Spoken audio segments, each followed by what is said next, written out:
Hey, good day, everybody. This is Dave Flynn again with another episode of Scuttlebutt. We're going to help the local community and veterans get the information they need to get through a lot of things we have here in our area. Today, I have a very special guest. I'm joined by our new state senator, Mr. Daryl Schmitt. Senator, welcome to the show. Well, thank you. I'm glad to be here. Want to do whatever I can to, help the people of the community. Well, that's key. And I know, being a lifelong, obviously resident here in Du Bois County and being a farmer by trade and involved at different levels in county government, now stepping up to the State House in Indianapolis, that's a little bit of a shell shock, isn't it? Kind of like going to boot camp? Well, yes. Actually it is. Now, I have to correct you. I actually grew up on a farm in Pike County. Okay. So just across the line. I claim Pike County, and then all my adult years I've been in Du Bois County. So I'm from Martin County, so they have a couple interlopers here in Du Bois County, so that's all right. Awesome. All right. We're all, we're all members of the state of Indiana, and we're all here to advocate for the people of the state of Indiana. And, one of the groups that I want to help advocate for, and obviously why I'm here, are the our veterans. Well, and as you know, and we've talked a couple times since you've taken office, is that, there's a lot of veterans per capita. This part of Southern Indiana and this part of the state and the Midwest is very highly concentrated veterans. It's a very patriotic area. Yeah, absolutely. Absolutely. I want to advocate for veterans, but I want to help tell their story. The veterans have a lot to offer. They've had so many world experiences, right? That they have so many things to offer to the community, to the workforce, to the students, and so I want to help bring that to light as well, and so people understand all the skills that they have to offer. Well, that's key, and I know one of the things we've talked about in the past, and even this morning, we talked about again, people. A lot of times when they hear veterans or see veterans, they think Memorial Day, Veterans Day, December 7th, or, if they have a family member, they maybe think of it a little more, but really veterans aren't in the forefront, nor necessarily should they be more than any other, member of the community.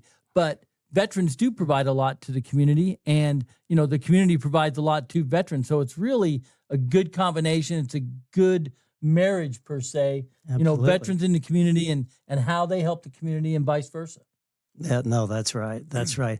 I feel one of my roles is to advocate for the veterans, and I've been trying to meet veterans and I guess understand legislative priorities, things that we need to work on in the state legislature in the session in 2025, and ways that that I can tell their story and ways that I can help them and give them the information they need. Right. I know, in taking over for Senator Messmer, I know that, he was obviously a veterans advocate. He was very, very forceful and very helpful for veterans causes throughout the state. They started the new Green Alert this past July. Absolutely. That law was passed. Yeah, that was great. And I know that both him and Congressman Bartels, yes, and Lindauer, yes, and some others were instrumental, and that just Senator speaks a lot for this area. That absolutely, our representatives really went to bat for that because veterans, are important to the area. Absolutely, I want to help and carry on with that. Anything that I can do to help on that front. I know we've talked about getting involved with the big four, as far as the VFW and the Legion, the National Guard, and the DAV, yes, and hopefully adding the Marine Corps League into absolutely. that equation for the state. And I know that you're already getting approached by the veterans groups, both locally and statewide, absolutely, and even with the national ties, for the bigger organizations. I mean, there's a lot that goes into this. Absolutely. I don't have a lot of experience, but I'm an open book, so I'm trying to learn and understand the priorities and things that they have and the different ways that we can support the veterans. Well, and that's key. And I know you've gone out of your way to even attend, a couple of the events, back when we had our POW MIA day, the third Friday in September. You were at the VFW for that and supported. I know for other events you've been around. I know that, you came down here for Mind, Body, Soul so we could film this, Scuttlebutt. Most people know who you are, but also just, again, get the word out to veterans and to the local community and the local employers that, not that you're veteran adverse or veteran friendly. I mean, you're for all the constituents, but veterans are an important part of the constituency to include, their families, the widows, the Absolutely. children, and different things. And one of the things, that you've provided to us is a pamphlet that we're going to be distributing, throughout, and we'll have it, attached to the website here, is just different ways that the state, I mean, federal aid, but there's so much that the state can do for veterans and their families here in Indiana. I mean, from tax relief, higher education, employment help, and different things that, we can take advantage of as veterans. Absolutely. This is a brochure that the staff at the State House put together, and it's showing anything from the different tax relief and benefits that, I didn't realize that, there's a lot of things that I didn't even realize, disabled veterans, can get prisoners of war, can get into any park, for free of cost. So these are examples of things that are supporting the veterans, but the veterans have earned these. Right. Through their service, they've earned these. And I'm going to make sure that all of the VSO offices in all of the counties have this information. So all people need to do is reach out to their veteran service officers. And this was updated here in October and explains all the benefits that they have that will be applicable to their 2025 or to the 2024 taxes that are filled out in 2025. And then with the goal of updating this on an annual basis so people understand what the benefits are that are available to them that they have earned. And that's key. And then I know we're going to tie this to your website and the State House's website.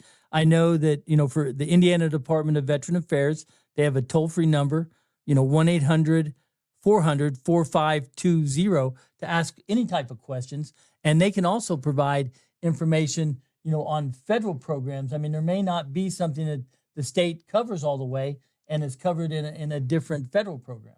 Yes. So that's definitely a big thing. And I know with Mind, Body, Soul Corporation here in Du Bois County, we're trying to become a hub with the Du Bois County Veterans, the Du Bois County Veteran Council, the Du Bois County Veteran Service Office, to get this word out, not just to veterans and their families, but there's a lot of stuff that the community can benefit from by being tied into some of this stuff. I mean, it's not all, one thing just for these people or those people. No. There's a lot of great things that combine to make it even better.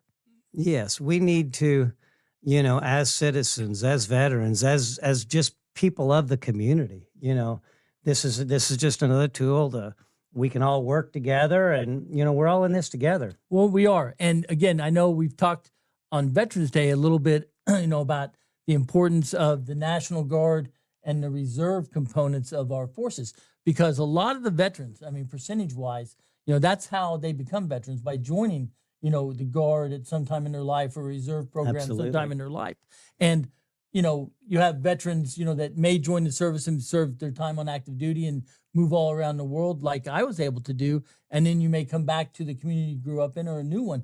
But your Guard and your reserve veterans, and some of those, I mean, they're veterans and they're still on duty, but they're local. They're your local population, and a lot of people may not even know they're involved in the service. No, you're right. And you mentioned that fact, and I might give a shout out to the Himsel family down in Ireland. Yeah, I know they're going through a tough time. I know their father, Ron Himsel, who is a highly decorated Vietnam veteran and a strong proponent of the Guard and Reserve forces throughout the state and the country, passed away this past week, and his funeral will be next week. On Monday. Yeah, retired as a lieutenant colonel. Yes, I believe so. And was promoted recently. Promoted recently. Yeah. So I just wanted to give a shout out to him. But he's another example of there's multitudes of the Indiana National Guard people that have served. My father served in the National Guard.